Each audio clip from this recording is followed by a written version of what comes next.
Welcome back to TechMan. Today, let me show you how you can switch your Instagram to a business account. Switching to an Instagram business account in 2024 is simple, so let's get started. First, let's tap your profile picture in the bottom right corner. If you currently have a creator account, select Professional Dashboard, then the gear icon. From there, go to the preference, then choose Switch Account Type. Then switch to business account and you're all set. If you're switching from a personal account, tap Edit Profile, then switch to a professional account.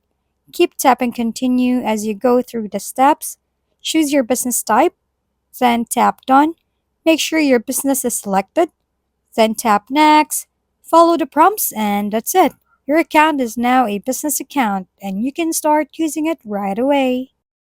If we've been helpful, kindly give us a thumbs up and don't forget to hit the subscribe and bell button for more contents. For any questions and suggestions, comment down below.